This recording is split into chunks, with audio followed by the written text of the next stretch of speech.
안녕하십니까. 저는 박승원입니다.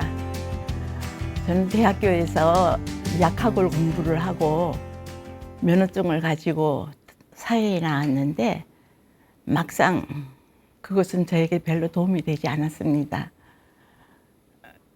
그래서 지금은 새로운 분야에서 활동하고 있습니다. 근데 이제 주위 사람들은 저를 매우 의아하게 보고 있어요. 근데 하나도 이상할 거는 없는 게 그 아이들 기르느라고 한참 일할 그 젊은 나이에 그 젊은 시절을 다 보내고 늦은 나이에 전공을 살기가 쉽지가 않아요. 그래서 이제 제 나이 70에 웰다잉, 웰라이프 공부를 했습니다. 거기 가서 이제 20년이나 저보다 더 젊은 그 선배님들 틈에서 그 열기에 힘입어서 열심히 공부해가지고 제가 지금 이 자리에 설 수 있었습니다. 그리고 이제 그 웰다잉 극단 단원으로도 활동하고 있습니다. 그런데 제가 제일 늦은 나이에 제일 초급의 위치를 면치 못하고 있는 처지에 있기 때문에 모든 미숙함에 양해를 구하고자 합니다. 혹시 이 세상에 내가 선택해서 태어나신 분 계십니까? 우리는 우리 의지와는 전혀 상관없이 세상에 던져진 존재입니다. 하지만 우리는 나 자신이 내가 나를 책임을 지고 책임을 져야 하고, 그리고 자신이 개척해야 하고, 그리고 자신이 스스로 살아내야 합니다. 너 자신을 잘 돌보라고 소크라테스가 말했습니다. 나 자신을 잘 돌보며 나에게 주어진 삶을 살아가기 위해서 우리는 어떻게 살아야 할까요? 결국 인생의 끝자락엔 죽음이 기다리고 있습니다.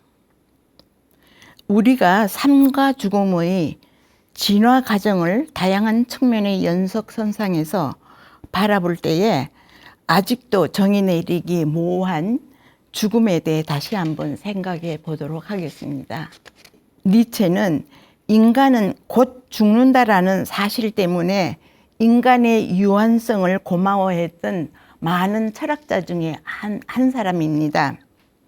이유는 불멸하는 신은 어떤 노력도 필요치 않지만 그에 비해 죽을 수밖에 없는 인간은 부단히 학습하고 습득하고 깨닫고 노력해서 창조의 경지에까지 갈 수 있기 때문이라고 합니다. 그래서 죽음은 인간이 성장할 수 있는 좋은 기회라고 하지 않아요? 독일 작가 볼프 에르프로프의 동화 내가 함께 있을게를 함께 읽어보면서 잠시 죽음에 대한 사유의 시간을 갖도록 하겠습니다. 얼마 전부터 우리는 항상 누군가가 자기를 따라다닌다는 느낌이 들었는데 어느 날 그것을 발견하고 너는 누구니? 하고 묻습니다. 날 마침내 발견했구나. 나는 죽음이야. 그동안 나는 혹시나 해서 항상 내 곁에 있었는데 혹시라니 그게 무슨 말이야? 죽음을 발견한 우리는 곧 그의 친구가 됩니다. 같이 헤엄도 치고 낮잠을 자기도 합니다. 둘은 긴 시간 삶과 죽음에 대해 이야기합니다. 다른 오리들이 그러는데 우리가 죽으면 천사가 되어 구름 위로 가서 땅을 내려다본대. 죽음이 답합니다. 그럴 수 있지. 오리는 날개가 있잖아. 그런데 나쁜 오리는 지옥으로 가서 오리 구이가 된다고도 하던데 죽음은 어깨를 으쓱하며 누가 알겠어? 라고 말합니다. 우리는 죽은 다음에 어떻게 되는 건지는 너도 모르는 거구나 하고 실망합니다. 어느 날 눈이 하늘에서 나풀나풀 내렸습니다. 무슨 일이 일어났을까요? 오리는 더 이상 숨을 쉬지 않았습니다. 아주 조용히 누워 있었습니다. 땅에 가만히 누워 있는 오리를 죽음은 물끄러미 바라봅니다. 이어서 죽음은 까칫까칫 일어난 오리의 헝클어진 깃털을 쓰다듬어 매끄럽게 펴주었습니다. 그리고 커다란 강으로 오리를 안고 갔습니다. 그리고는 튤립 한 송이를 오리 가슴에 얹고 죽음은 우리를 조심스레 강물에 띄우고 살짝 밀었습니다. 죽음은 오랫동안 강물에 떠내려가는 오리를 바라보았습니다. 마침내 오리가 보이지 않게 되자 죽음은 더욱 슬펐습니다. 하지만 그것이 삶이었습니다. 어떻습니까? 뭉클한 느낌이 들지 않아요? 이 동화책이 우리에게 주는 교훈을 한번 생각해 보도록 하겠습니다. 죽음은 항상 우리를 따라다니고 우리 곁에 있는 일상적인 것이라는 이야기를 하고 있습니다. 죽음과 삶은 동전의 양면처럼 연관되어 있어서 떨어질 수 없는 관계입니다.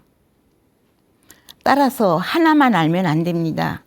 이 둘을 같이 알 때 우리의 전체 삶이 완성됩니다. 죽음은 우리들에게 슬프고 허망한 일이지만 많은 것을 느끼고 생각하게 해주며 언제나 함께하는 가까운 친구라는 사실도 일깨워주고 있으며 누구나 다 한 번은 당한다는 사실 속에 존재하고 있습니다. 또 한 작품을 소개하겠습니다. 다음은 이삭 줍는 사람들이나 만종으로 우리들에게 널리 알려져 있는 밀레의 작품입니다. 1859년에 발표한 죽음과 나무꾼을 보도록 하겠습니다. 그림 속 두 인물 중 왼쪽의 인물은 서양의 저승사자입니다. 커다란 낫을 들고 있는 것으로 알 수 있지요. 오른편에 저승사자의 손에 잡혀 발버둥 치는 나무꾼이 보입니다. 나무꾼은 아마도 죽음에 전혀 준비가 되어 있지 않는 것 같습니다. 다 끝내지 못한 나무더미에 매달려 어떻게든 따라가지 않으려고 몸부림을 치고 있습니다. 나무꾼은 두 팔, 두 다리, 온몸의 힘을 다해 버티고 있지만 저승사자는 너무도 아무렇지 않게 나무꾼의 어깨에 한 손만 더 걸치고 있습니다. 아마 승패는 결정이 된 듯 하네요. 그림의 오른쪽 위를 보면 지붕에서 연기가 피어오르고 있습니다. 나무꾼이 필사적으로 살아야만 하는 이유입니다. 저 집으로 돌아가서 가족과 식사를 해야 하니까요. 하지만 저승사자의 왼손에 들린 날개 닫힌 모래시계는 이제 가야 할 시간을 알리고 있습니다. 그 어떤 이유로도 나무꾼은 죽음을 피할 수 없습니다. 이 그림은 삶의 이유를 결코 헤아려 주지 않는 피할 수 없는 죽음의 시간을 형상화함으로써 죽음이 언제나 우리 곁에 있다는 사실을 일깨워 줍니다. 죽음은 인간의 필연적 숙명입니다. 우리는 결코 죽음을 이길 수 없습니다. 인간은 태어남과 동시에 죽기에는 충분히 늙어 있다. 이제 갓 태어난 아이는 시간이 많이 남았고 80세는 조금 남았다는 게 아니다. 우리는 태어나면서부터 죽음을 선고받은 채로 살고 있다. 이것이야말로 우리 삶에서 가장 확실한 것이다. 마르틴 하이데거의 얘기 말입니다. 우리는 다른 사람의 죽음에 대해서는 3인칭으로 설명할 수 있지만 자신의 죽음에 대해서는 겪어보지 않았기 때문에 죽음을 진정으로 이해하기는 어렵습니다. 우리는 모든 인간은 반드시 죽는다라는 사실을 알고 있으면서도 여전히 남의 이야기로만 생각하지 바로 나의 것으로 받아들이지는 않으려고 합니다. 이런 문제는 톨스토이에게도 같은 생각이었던 것 같습니다. 톨스토이는 이반 일리치의 죽음에서 이렇게 표현하고 있습니다. 이반 일리치는 자신이 죽어가고 있다는 사실을 깨달았다. 그래서 한없이 절망했다. 그는 자신이 죽어가고 있다는 사실을 마음속 깊이 알고 있었다.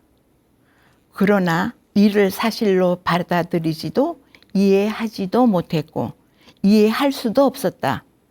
내가 죽어야 한다는 건 있을 수 없다. 그건 너무 끔찍한 일이다. 오늘의 주제가 내가 당한 죽음입니다. 제가 여기에 나오게 된 이유이기도 합니다. 어느 날 저에게도 황당한 일이 발생했습니다. 청천벽력 같은 일이 발생한 것입니다. 그것은 남편의 죽음이었습니다. 평소 건강에 별다른 자각 증세가 없었던 남편이 가슴이 좀 답답하다고 해서 우리는 곧바로 큰 병원을 방문하게 되었고 그 자리에서 조형 CT 검사를 40일 후에 하자는 예약을 받고 집으로 돌아왔습니다. 40일을 기다려서 다시 병원에 방문하여 조형 CT 검사를 받은 결과 관상동맥 우회 수술을 해야 된다는 의사의 말이었고 입원하고 수술 가부간을 검사해 보자고 해서 바로 그날 입원을 하였습니다. 그때만 해도 우리는 큰 걱정을 하지 않았습니다. 가벼운 마음은 아니었지만 저는 요양보호사 시험날을 며칠 앞두고 있었기 때문에 입원을 하고도 그 시험에만 몰두하고 있었으니까요. 3일 후에 남편의 검사 결과가 모두 정상이고 아주 건강한 상태이니 수술을 하자는 의사의 권유가 있었고 평소 우리들도 그리 알고 있었던 터라 의심 없이 그러자고 수술을 하게 되었습니다.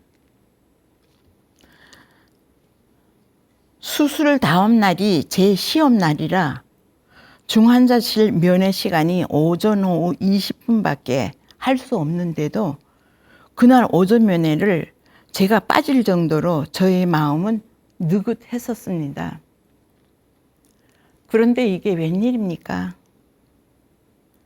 남편은 수술이 잘 되었다는 의사의 말과는 달리 수술받은 3일 후부터는 기도삽관 인공호흡기를 착용하기 시작하여 갖은 연명의료기구로 온몸을 감고 수면치료라는 명분으로 의식이 없는 채로 회복실에도 못 올라가 보고 중환자실에서 50일 만에 아무 말도 남기지 못한 채 그만 세상을 떠나가는 겁니다. 황망하고 망연자실할 상황이 제 앞에 벌어지고 있었습니다. 우리는 이렇게 서로가 아무 말도 나누지 못한 채 어이없게도 헤어지게 되었습니다. 우리는 병원에 갈 때만 해도 서로가 죽음이라는 생각을 전혀 하지 않고 가벼운 마음으로 갔었습니다. 회복이 되면 전과 같은 건강한 몸으로 다시 우리의 삶이 계속되리라고 믿고 있었습니다. 의사에게서 외국에 있는 자식들에게 연락하라는 언지를 받던 일주일 전까지만 해도 남편이 죽을 것이다라는 생각을 전혀 못하고 있었습니다. 설마 그 건강하던 내 남편이 죽을까? 그래서 연락하라는 것은 아니겠지. 그 당시 일어나고 있었던 모든 상황들은 분명히 사실이었는데도 저는 그 사건들이 믿어지지가 않았고 인정할 수가 없어서 애써 외면하고 부정하는 체면을 제 자신에게 스스로 걸었던 것 같습니다. 자식들에게 아빠가 위독하대 라는 말을 전하면서도 저에게는 전혀 실감이 나지 않았습니다. 망연자실할 상태에서도 남편을 이대로 혼자 보낼 수는 없었습니다. 하지만 저로서 할 수 있는 건 아무것도 없었습니다. 내가 지금 분명 무슨 실수를 하고는 있는데 내가 지금 뭘 어떻게 해야 하지? 어떻게 해야 이 사람을 붙잡을 수 있지? 이 상황은 도대체 뭐야? 아무리 마음을 추스려 생각해 보려 하지만 내 머릿속은 더 이상 작동을 하지 않았습니다. 모든 이성이 정지된 불가항력의 멍청한 상태에서 제가 무슨 행동을 하고 있었는지 전혀 기억할 수가 없었습니다. 지금 생각하면 그때 남편의 얼굴 표정을 좀 더 봐줬을 걸. 나는 그때 무엇을 하고 있었나? 아마도 저는 외로운 길 혼자 가게 해서 정말 미안하다 는 말을 했던 것 같기는 합니다. 그렇게 해서 저는 한없이 고마웠던 사람, 한없이 미안한 사람, 그런 분을 놓치게 되었습니다. 저는 5살 어린 나이에 6.25 사변을 황해도에서 겪었습니다. 6.25 사변이 갑자기 터지는 바람에 어머니는 황주에서 열리는 재판 변론을 위해서 길 떠난 아버지 안부가 염려되어 밤에는 잠도 못 주무시고 기도하시고 낮에는 아버지 직장 동료들이 부인들이 우리 집에 모여서 어느 판사는 잡혀서 어떻게 죽었대, 어느 검사는 잡혀서 어떻게 죽었대. 온통 죽음의 공포 도가니 속에서 무서워 어쩔 줄 몰라 하는 아주머님들의 모습을 보면서 죽음이 뭔지도 모르는 어린아이가 이를 덜덜 떨며 무서워했던 어린 시절. 비행기 폭격을 피해 시골 소작인 집으로 피난 가는 길에 드문드문 줄비하게 늘어져 누워있는 시체들. 총 맞은 지 얼마 안 되는 지물까지 빠져나와 죽어가는 사람들. 옆을 무서워 몸을 덜덜 떨며 엄마 손에 매달려 추운 겨울 날씨에도 땀을 뻘뻘 흘리며 지나쳐야 했던 전장터를 지금도 생생하게 기억이 납니다. 그 무시무시하고 어둡고 암울했던 전쟁 중에서도 저는 아버지 어머니가 죽지 않았고 저를 비롯한 언니, 오빠, 언니 아무도 다치지도 않고 죽지도 않은 것을 너무나 다행스럽게 여기며 나는 언제나 행운아야, 나에게 불행은 없어 하는 자부심을 가지고 언제나 감사한 마음과 조심스러운 행동으로 살아왔거든요. 그래서인지 죽음이란 죽음을 겪는 당사자나 다른 사람의 사건이지 나와는 거리가 멀게 여기며 살아왔던 것 같습니다. 저는 2년에 걸쳐 죽음과 삶에 관한 공부를 해왔음에도 불구하고 죽음이 내게 이렇게 빨리 닥치리라고는 미처 생각지 못하고 있었습니다.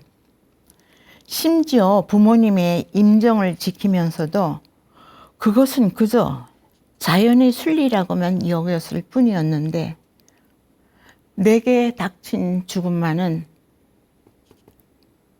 자연의 순리라고 여길 수가 없었습니다.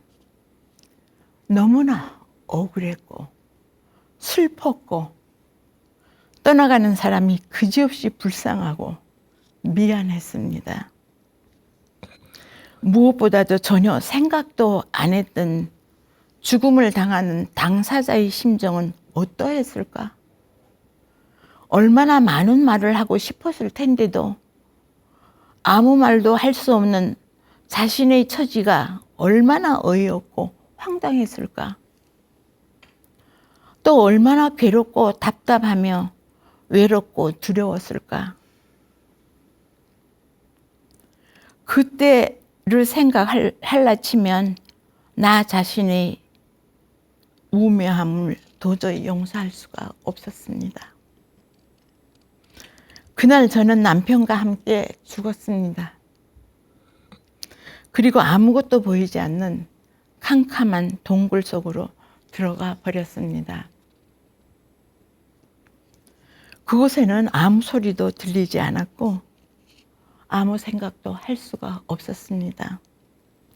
다만 그 속에서는 나비도 새도 구름도 바람도 남편이 되어 저와 함께 있었습니다. 남편을 대신하는 그 존재들과 대화하면서 저는 많은 것을 배우며 공부했습니다. 남편이 멀리 있지 않았습니다. 가까이에서 남편과 저는 우리들 곁에 바싹 붙어 있는 죽음과 친한 친구가 되었습니다. 하마터면 손짓하며 유혹하는 죽음을 따라 나설 뻔도 했습니다. 그러나 아들의 호통 소리가 그의 절규가 되어 눈물을 흘리고 있는 모습을 보게 되었고 안타까운 몸부림으로 앞을 막고 있는 아들의 심장 소리를 들을 수 있었습니다. 내가 없어도 내 꿈을 마음껏 펼쳐보라는 남편의 당부가 제 귀에 들려왔었고 그의 목소리가 너무도 선명하게 저를 에워싸고 있었습니다. 평소 당연히 그 자리에 있는 줄로만 알았던 남편이 이제는 사라져 그 모습을 볼 수 없게 된 빈 공간을 점차 인식하게 되었습니다. 그러면서 그 어떤 것보다도 내게 귀하고 소중했던 존재가 이 세상에 더는 존재하지 않는다는 것도 알게 되었고 이 세상 어느 것도 그를 대신할 수 없다는 것도 알게 되었습니다. 그는 나에게 많은 것을 주기만 했던 한없이 고맙고 미안한 사람이었다는 사실도 깨닫게 되었습니다.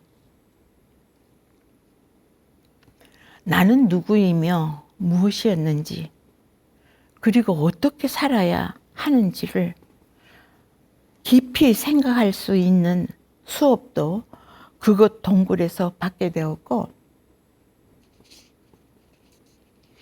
죽음이 저에게 어떤 의미를 주는지도 스스로 알게 되었습니다.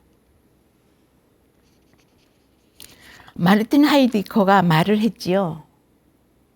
죽음에 직면해 있을 때 비로소 자신을 발견하게 된다. 저는 남편의 죽음을 정작 경험하고 나서야 비로소 저 자신을 발견할 수 있게 되었습니다. 그러므로 그 동굴 속에서의 생활이 결코 불행한 것만은 아니었습니다. 나의 삶과 정체성을 재확인할 수 있는 시간이 되기도 하였기 때문입니다.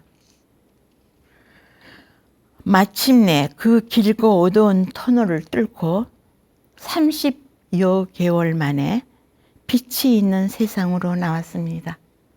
다시 살아난 것입니다. 살아있는 사람이 죽음을 어찌 말하랴 라고 말합니다. 그렇게 말하는 사람들은 죽음을 경험해 본 사람이 아무도 없기 때문이라고들 합니다. 하지만 저는 동굴 속에서 죽음을 체험할 수가 있었습니다. 제가 동굴 속에서 인생 수업을 마치고 돌아온 후부터는 감히 이런 걸 부활이라 말하는 것이 아닐까? 라는 것을 알아차릴 수도 있었습니다. 또한 애도 상담사 실습 교육을 받으면서 내담자와의 상담을 자연스럽고 매끄럽게 잘 해보려 아무리 애를 써봐도 왜 그리도 안 되는지 가슴 답답했던 때를 되돌아볼 때면 승훈아, 너는 그때 사별자의 심정을 얼마나 헤아려 줄 수가 있었느냐 라고 자문해 볼 수도 있게 되었습니다. 음식을 입에 넣기만 하면 구토하게 되고 소화는 물론 먹기가 싫어서 먹을 수가 없으니 체중이 11kg나 빠지게 되었습니다. 그러는 동안 병원에도 입원을 들락날락하며 병원 치료라는 것을 많이 받아보았지만 백약이 무효였습니다. 의사의 추천으로 식물을 기르게 된 것이 큰 효과를 보게 되었습니다. 그동안 방치해두었던 화분들에게 관심을 주기 시작했습니다. 죽어가는 식물의 생명을 살리는 데 전념했습니다. 시들어 죽어가는 잎사귀들을 따주고 분갈이를 해주며 더 좋은 환경을 만들어 주었더니 꽃나무에 새순이 돋아나고 예쁜 꽃들이 피어나기 시작하는 걸 보면서 생명의 환희를 절실히 느끼게 되었습니다. 뿌려놓은 씨앗들이 고개를 쳐들고 올라오는 새싹을 경이롭게 맞이하게 되면서 저희 생명도 소생됨을 느끼게 되었습니다. 이제부터는 남편 없이 혼자 살아가는 길을 개척해야 될 것이고 남은 인생을 아름답게 살아갈 수 있는 삶의 여유도 찾아야겠다는 생각이 듭니다. 왼쪽에 있는 사진은 저희 아이들이 미국에서 유학을 하고 있을 때 그 있을 즈음에 남편이 여름 휴가를 받아서 저희들에게 와서 나야가라 폭포에서입니다. 배를 타고 폭포 가까이로 가서 쏟아지는 물보라 때문에 비옷들을 갖춰 입고 촬영했던 우리 가족이 가장 행복했던 시절이었습니다. 남편은 항상 자신의 서재 작업 테이블 위에 비치해 놓고 있었습니다. 또 다른 사진은 우리가 가족 사진 위에 남편의 유언이라고 생각을 하고 나의 무덤 앞에서 울지 마세요 라는 시를 적어 놓고 무슨 가족 행사가 있을 때마다 함께 하고 있습니다. 그리고 항상 제 방에 저 사진은 놓여 있습니다. 이 시를 감상함으로써 저희 강의를 마치도록 하겠습니다. 내 무덤 앞에서 울지 마세요. 내 무덤 앞에서 울지 마세요. 나는 거기에 잠들어 있지 않아요. 내가 거기에 잠들어 있지 않아요. 나는 천 갈래의 바람이 되어 저 넓은 하늘을 날고 있습니다. 가을에는 햇살이 되어 밭을 비추고 겨울에는 다이아몬드처럼 반짝이는 눈이 되겠습니다. 아침에는 새가 되어 당신을 깨워드리고 밤에는 별이 되어 당신을 지켜보겠습니다. 내 무덤 앞에서 울지 마세요. 나는 죽은 것이 아니랍니다. 나는 천 갈래의 바람이 되어 저 커다란 하늘을 날고 있습니다. 감사합니다.